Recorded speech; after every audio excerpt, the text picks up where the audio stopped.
নমস্কার, আয়তবে সহচরিতে আপনাদের স্বাগত। আজকে আমি গাজরের হালুয়া বানিয়ে দেখাচ্ছি। গাজরগুলো ভালো করে ধুয়ে নিয়েছি। এবার প্রত্যেকটা এভাবে খোসা ছাড়িয়ে নিচ্ছি। একটা এভাবে কেটে নিয়ে এবার গ্রেট করে নেব।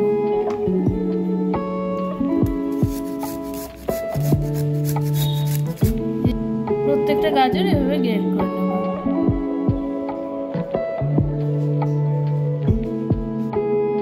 কড়াইয়ের মধ্যে 1 চামচ ঘি দিয়ে দিলাম।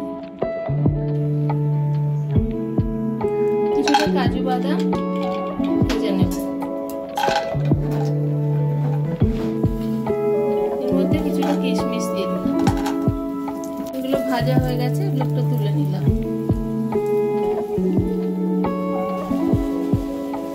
দুটো তেজপাতা দিয়ে দিলাম। এবার গাজরগুলো এই ঘিয়ের মধ্যে দিয়ে দিয়ে একটু নেড়ে নেব। এটা বেশ কিছুক্ষণ ধরে নেড়ে নিচ্ছি।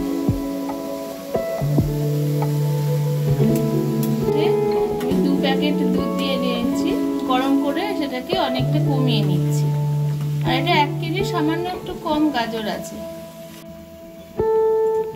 দুধের মধ্যে প্রায় 3-4 চামচ মতো গুঁড়ো দুধ দিয়ে দিলাম। গাজরের মধ্যে দুধটা এবার ঢেলে দিলাম।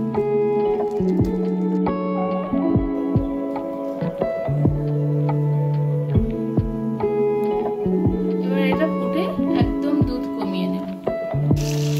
কাজু কিশমিশ গুলো দিয়ে দিলাম। এর মধ্যে 100 গ্রাম মতো চিনি দিয়ে দিলাম। ভিডিওগুলো আপনাদের ভালো লাগলে অবশ্যই লাইক, কমেন্ট, শেয়ার করবেন আর সাবস্ক্রাইব অবশ্যই করবেন, তাহলে আমার খুব ভালো লাগবে। এর মধ্যে কিছু 4টে মতো এলাচ গুঁড়ো করে আমি দিয়ে দিলাম। তৈরি হয়ে গেল আজকে গাজরের হালুয়া।